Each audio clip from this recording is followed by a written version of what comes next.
At the midpoint on the journey of life, I found myself in a dark forest, for the clear path was lost. The game starts on the surface, which is how the poem starts. You know, you're sort of leaping into hell.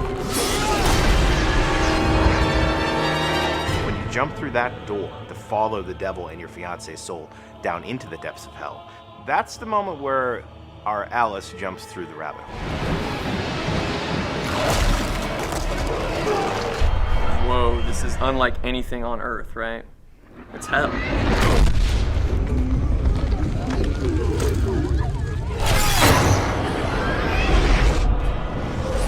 Divine Comedy was written in the early part of the 1300s by a guy named Dante Alighieri. He spends his life dreaming about a woman that he loved named Beatrice, who he never got to be with.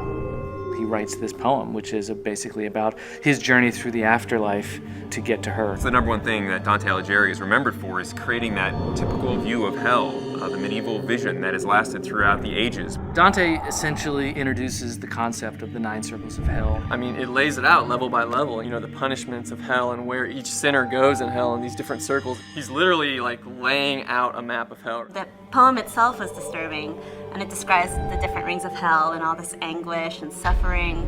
And I think that's also one of the most appealing aspects of it. I read the poem and thought right away, like, that's a video game. We can make a video game out of that. Go to hell, that's our game. Simple and it's to the point. Face the ultimate boss, which is Lucifer himself. Once you hear the pitch about what the fiction's going to be, it just instantly makes sense. One of the most important things for us was to literally follow the map of hell that Dante wrote so clearly in the poem. We're not going to create a circle called jealousy or shoplifting, yeah? We're going to go with the circles that are actually in the poem.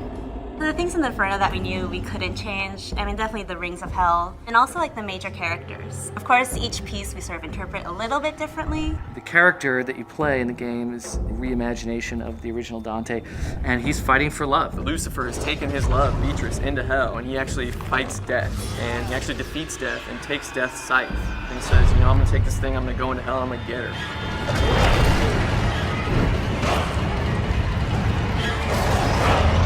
Facing some of the most insane monsters that hell has to throw at him. He's got to be kind of an over-the-top action hero.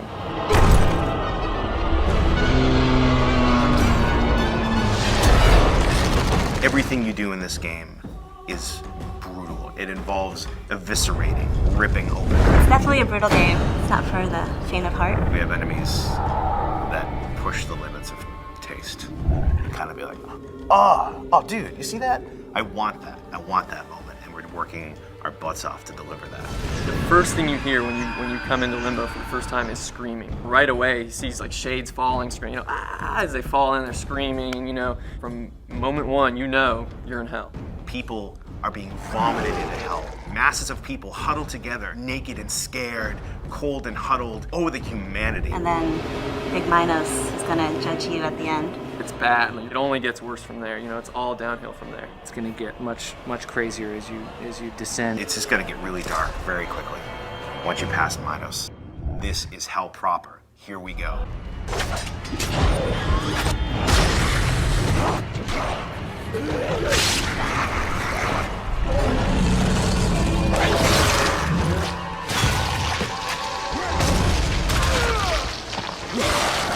Dantes Inferno is dark. It has a dark beauty to it, but it's always disturbing. Like, I recognize a human person there, but their sins have kind of twisted who they are or turned them into an abomination. It doesn't just contain tormented souls, but it's actually made up of tormented souls. Everything about Dante's Inferno is about torment.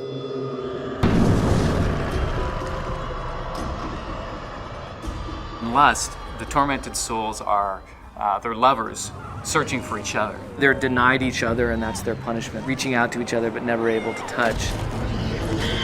They're downed, right? So you get a sense of sort of this solitude, suffering. It's kind of out in this ocean of loneliness, surrounded by this weather storm of people. It's kind of like if you picture a hurricane combined with a tornado, with bodies just writhing and swirling. Inside, you can just see this orgy of bodies in there. There's this whole sexual overtone, but it's really disturbing and repulsive at the same time that it's kind of compelling. I want the environments to reflect, those sins, the sins of the flesh, and also to reflect kind of a personal hell. As sort of seductive as, all those images that you have when you say the word lust, it's actually pretty violent.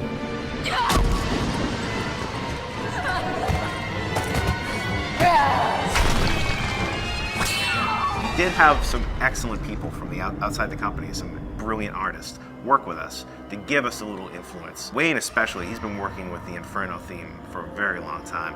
Nobody draws and knows hell like Wayne Barlow. If you're familiar with the Guillermo del Toro movies, he's got great sort of creature concept. People have seen it in Hellboy and seen it in Harry Potter. He's been drawing hell for over a decade. He's got his own series of paintings that are called Barlow's Inferno, and his images are just stunning and imaginative and twisted and weird. Cleopatra is kind of the monster boss character of lust. We had some early concepts that were just like so weird. Sex organs all over her body and her fingers and her face. And Wayne Barlow took a crack at her, and he took that quite literally. And that was like a really creative and fun exercise, but ultimately not a character that I think, would have served the game.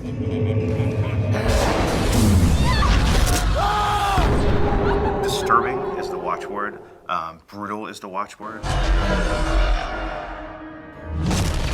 The world is being beautifully rendered, but is always disturbing. It sounds easy, like, oh, cool, we'll do a level based on, around violence. We'll do a level based around lust. Like, that'll be easy. But then you sit down to do it, and you really struggle to push the boundaries. You can be totally gratuitous and really kind of like silly about it and really pornographic about it. Let's just hang a huge penis out there and, call it a day. You can also make it kind of interesting, thoughtful, and provocative. I probably have 200 pictures of intestines on my machine. Pictures of defecation, bodies cut in half. It's, again, supposed to be a very disturbing game, and our source material and reference material is equally as disturbing. There have been some emails sent out that... Gluttony for us is obviously about digestion. Gluttony is just this disgusting. It's like walking through somebody's intestines. You're not walking on the ground, you're walking on stomach. You're not walking on mud, you're walking through feces. Kind of soft but gross, squishy and fat. Bile-infested, disgusting kind of areas, and these worms snapping and biting. You're almost like in the bowels of a beast. It's a beautiful place to be. It's pretty gross.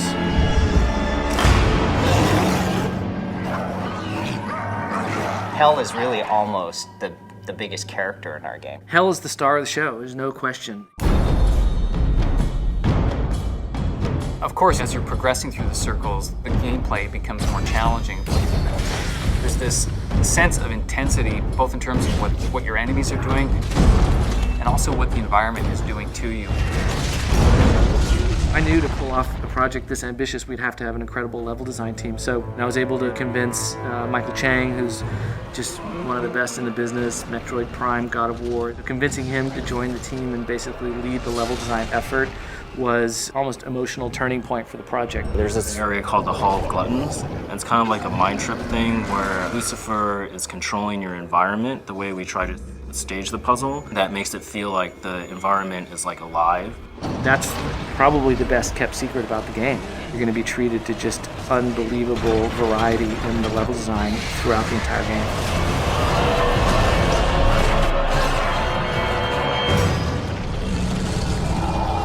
Notion of hell, kind of the underworld and the afterlife, has totally captivated people for centuries. It taps into our deepest fears. Everyone is afraid of death. People want to know, well, what's it like? Inferno is interpreted by a lot of different artists, and we basically wanted to take pieces from all of that. Some of the great painters of like the real medieval period, like Bosch and Bruegel, super crazy. Like the guy's got a bird for a head, and he's like pulling stuff out of his ass, and Salamander Man is like eating the head of somebody.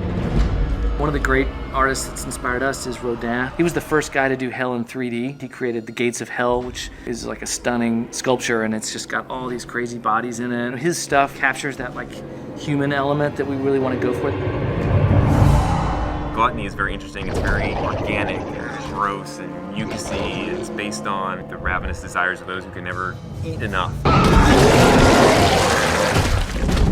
We actually have an enemy that both vomits and defecates off of both ends. You know, I don't even know how she got the she label, but she's got the big belly, she's got mouths on her ears, mouths on her hands. It's another one of Wayne Barlow's great designs. She's got a great grab attack where she kind of picks you up and tries to eat you. She also has this projectile puke attack that really is disgusting and a lot of fun. And then she also actually has a poop attack too.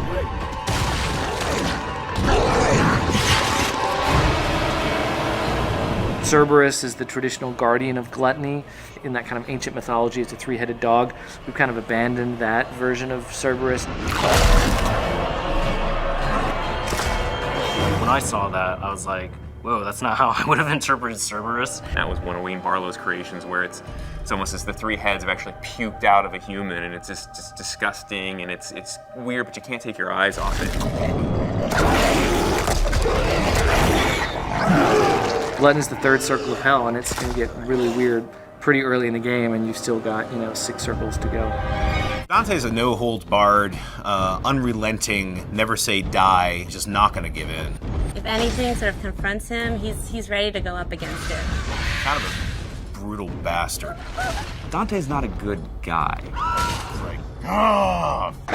He's a guy who kicks down the doors of hell, quite literally. Kind of a basically.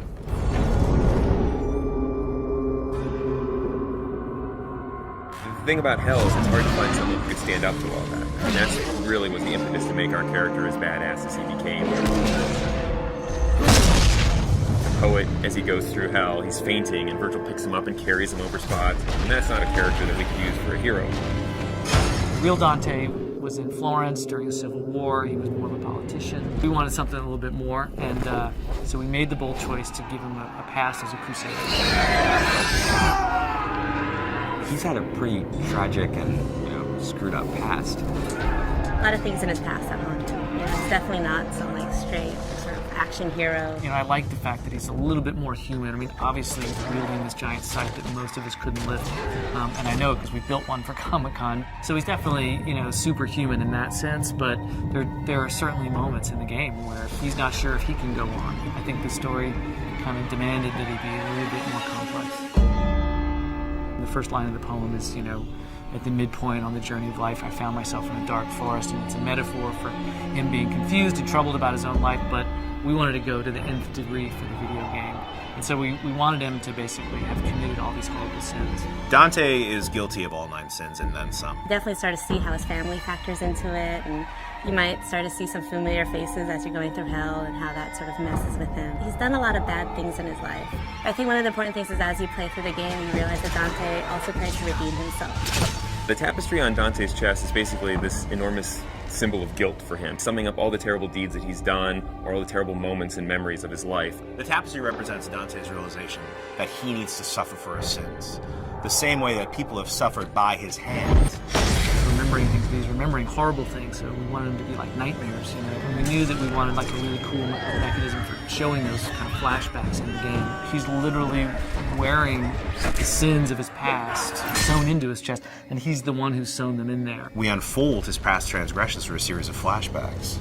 Start to discover how much of a bastard Dante really was. Greed specifically is a turning point where you've discovered a lot more about Dante than maybe you even want to know about. Greed's a little more of a cerebral level. It's about puzzles. It's this very mechanized place with gears and motors, as opposed to most of hell, which is very organic. It's in a lot of ways the most hellish level. People are being tortured there in ways that you haven't seen yet. It's almost a big stone factory of torture. One of the big set pieces of Greed is the Wheel of Fortune. Everything in Greed is kind of controlled by this twisted wheel of possibilities. The Hoarder Waster are actually 2 characters in the poem. We've combined them into one. Technically are 2 people, but they've been sewn together. One wants to hoard, collect wealth, the other wants to constantly expend wealth.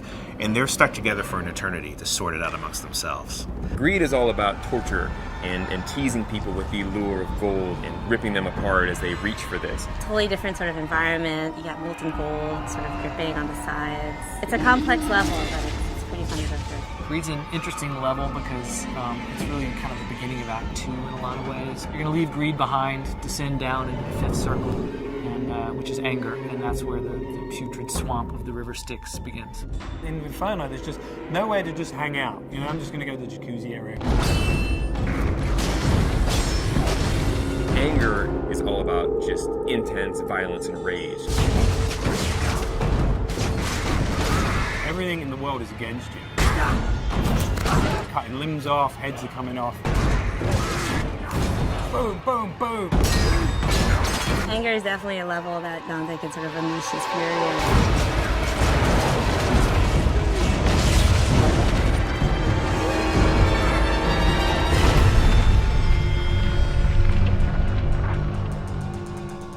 Second-to-second gameplay experience is really where Dante's Inferno pays off. We have a combination of a multiple set of weapons. We've got Death's Scythe, which is your big, powerful melee weapon. We've got the Holy Cross that shoots holy magic, and it's a range attack, it's a stun attack. You can do a lot of things with that.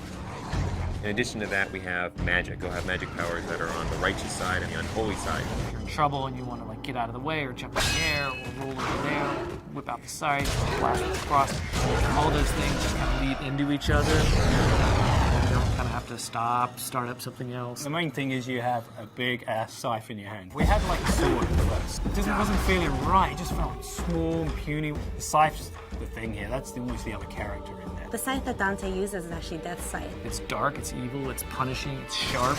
There's actually a lot of different modes you could go in. It could kind of have this sort of straight spear-like mode. It also has what we call sort of the collapse mode, where it's more like a scythe that's just on his wrist.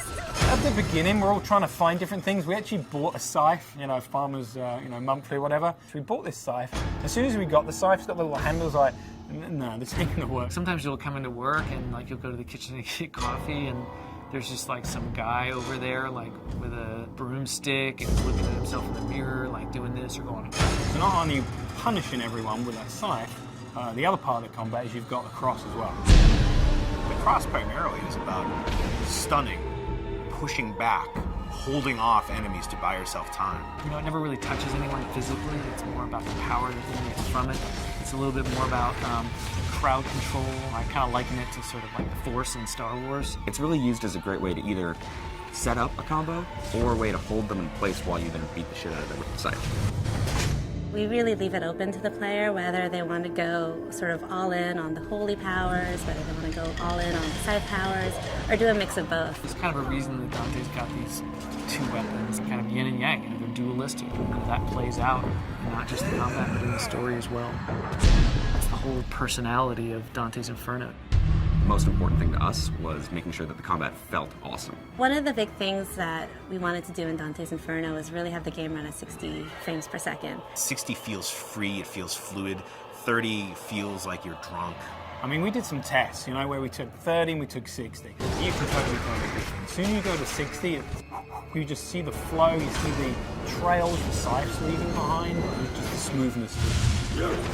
It's a visual and a tactile thing. It's how it feels, but 60 frames per second is pretty good. Especially with all the great effects we got going on in the game now. Sassy. By the time you get to anger, you're kicking some ass, but don't get too comfortable, because pretty soon the shit's really gonna go down. Going to anger, which is really combat focused, and you're really gonna test your skills in that arena. Then you're gonna go into heresy, which I think will make you think about certain things that you may not normally think about in a video game. Dante starts to go wild. The transition from anger to heresy is probably one of the wildest rides we have in the game. The city of Dis is really the classical fire and brimstone hell. You're in hell proper. There's more fire. There's more darkness. The punishment there for the heretics is to suffer for all eternity in a stone box on fire.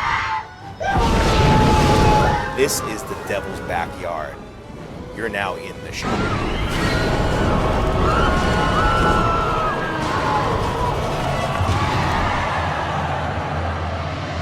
In the poem, the souls that go to hell are referred to as shades. Poor bastards who are going to be tortured for eternity because of really poor choices that they made in life. Abandon all hope. The Inferno, in a lot of ways, if it has any one single point, is that you choose to sin or to not sin. I wanted moments in the game where players had to make a kind of moral choice. Do I want to be a total bastard, or do I want to be a nice guy? The more holy actions you take, the more powerful your cross is. The more people that you're slicing up with the soul-reaping scythe, the more powerful and unholy you become. Just that second-to-second moment where you're going to either just slice their head off, or maybe you use the cross, exorcise them, and save their soul. If you choose the unholy path, you become more like the devil every step of the way. The game has one story, and there's a great story there, but there's a lot of different ways to play. A lot like life, it's hard to be holy, but the reward is much greater. Gracious, gracious Lord. Look, when you're talking about hell, it's hard to avoid the topic of religion. I don't think we could have made this game without talking about religion in some form. We have a level themed around heresy, right?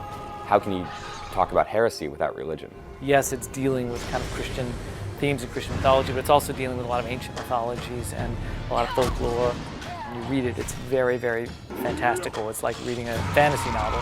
Dante Alighieri, when he wrote the text, he was actually exiled from Florence at the time. He wrote this poem that took a lot of his contemporaries and placed them in hell. There's no question that he throws a few bishops and popes and priests under the bus. We definitely have had some people say this is something EA shouldn't be doing, or we're desecrating the original poem. I just don't agree. We've taken it pretty seriously. Without being literal and bound by the exact text, because come on, that would suck as a game.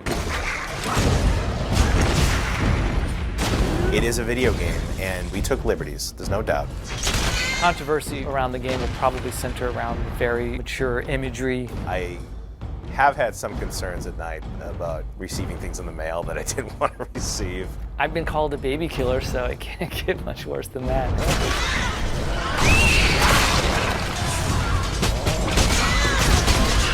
As you exit heresy, a world of pure fire is left behind. You see below you a river of boiling blood. You're now descending into violence. Violence is hot. It is like burning sand deserts. It's pretty tough going. By the time we get down here, it's pretty dark. It's getting very treacherous. Raining fire, just seething with negative energy. Place for nasty people who've done bad things to themselves or other people.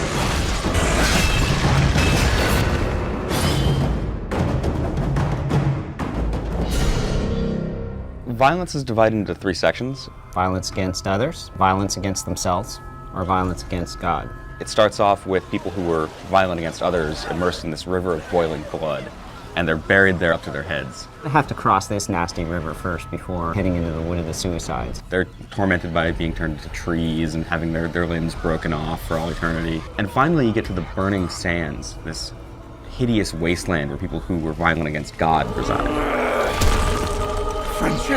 Francesco is Dante's best friend from topside. He took a bullet, so to speak, for Dante. You did this to me! Francesco was Beatrice's brother. Promise me you will protect Francesco. Someone who fought with Dante in the Crusades. And Dante promised to look after him, but didn't necessarily do his job. Now pay for what you have done! Let's go now! He's got swords coming out of his back. It's kind of the metaphysical representation of what Dante did to his friend. Well, he's actually going to stab you in the back with it in the game. The poem is riddled with really sweet enemies. From an art side, we can pretty much throw all kinds of stuff together, but the framework of the design and the gameplay comes first. You sort of find something that Dante talked about that was unique to that particular punishment. We took those aspects and made them part of our enemies. Whoever or whatever we design has this sense of anguish or torment about it. Often used the word disturbing as one of the watchwords of the project, and that comes along with the sound as well. Snarls, things that come from down here that you wouldn't want to hear when you're walking through the woods alone at night. The Archdemon is our big flying badass. He is like the captain of the demons. He's kind of the mega demon. He's big, he can fly, he's got that advantage over you, but Dante has some tricks up his sleeve. Every level will have something new for the player to see. And to fight. And if they're good, kill. Behold the 10 circles of fraud and deceit. Fraud is the moment in the poem where Dante really starts to get pretty twisted. This really is all about the lowest of the low in this dark, dank, horrific place. You're being taunted by the forces of hell here. There's flying guys on the ground. It gets pretty brutal. Just wave after wave of enemies. You can't run away from the combat here in Fraud. You have to fight these guys right here, right now.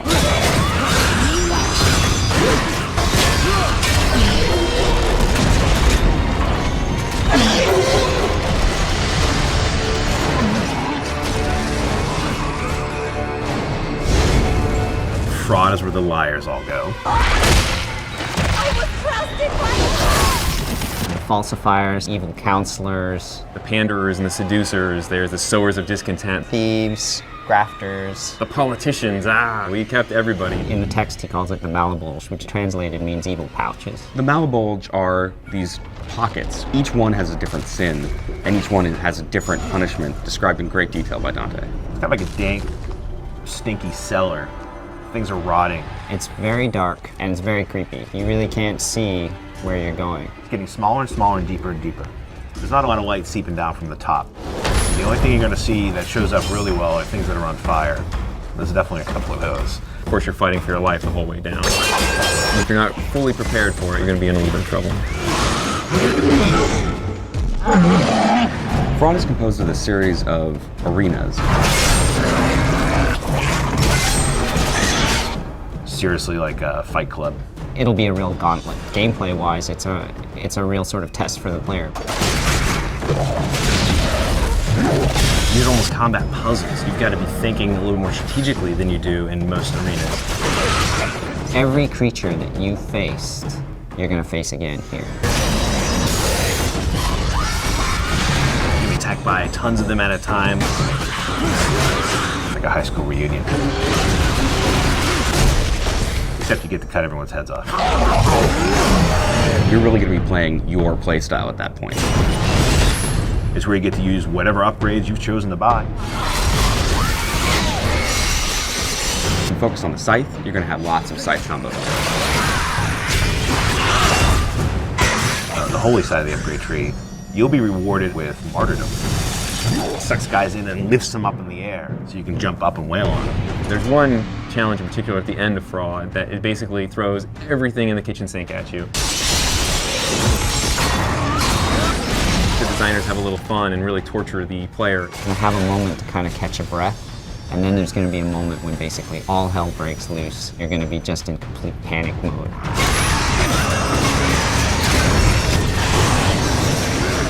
Fraud is sort of this capstone moment where things are going to get really hard.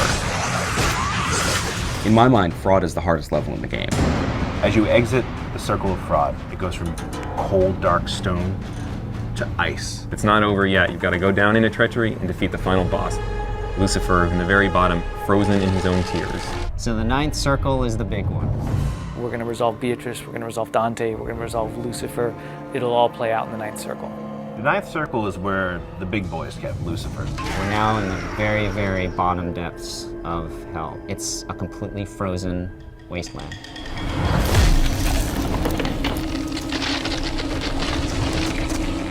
Treachery is cool because it's literally hell frozen over. Lucifer is actually frozen in his own tears. You hear the term a lot when hell freezes over, but we're actually going to show you a frozen over hell. It's lovely in a strange way. Of course, when you see the lake at the bottom, it's no longer lovely. Very bottom of it is Lake Cocytus. That's where Lucifer sits, embedded in the ice. The 3 different faces of Lucifer are actually chewing on the 3 worst traitors in history. Hell is sort of formed around him. His punishment is the denial of God's presence, the denial of paradise. And even though he's physically trapped, he's able to project himself up onto the earth throughout the different circles of hell in a kind of shadowy, inky form. Beatrice, you gave me to Lucifer.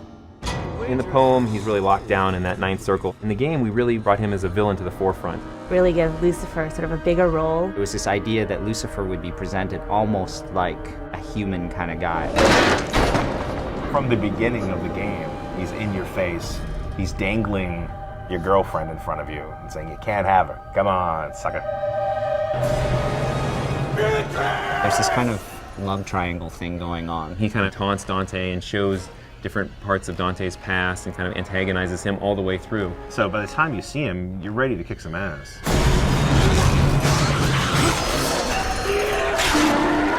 I think the amazing thing about Lucifer is that he once was an angel. I mean, he's the prince of darkness, the king of the underworld, all these different things, but at his heart, he knew heaven. The story of Lucifer, the shamed son, is something that's just constantly compelling. He's sort of the embodiment of everything that's evil, sort of the ultimate bad guy. What comes after hell? Well, we're truthful to the poem, so there's some hints there, certainly. It doesn't take a wild imagination to think where we're going to go with this next. It's an incredibly rich piece of literary work, and it's an amazingly imagined world. We definitely have had some people say this is something EA shouldn't be doing, or we're desecrating the original poem, but I just don't agree. What I'm finding is that people are saying that they're reading the poem because of the game project. Dante, your fate is decided. I think it's human nature to find more fascination with that which is darker. Anyone who lives and dies is curious about where they might go. It's an eternal story.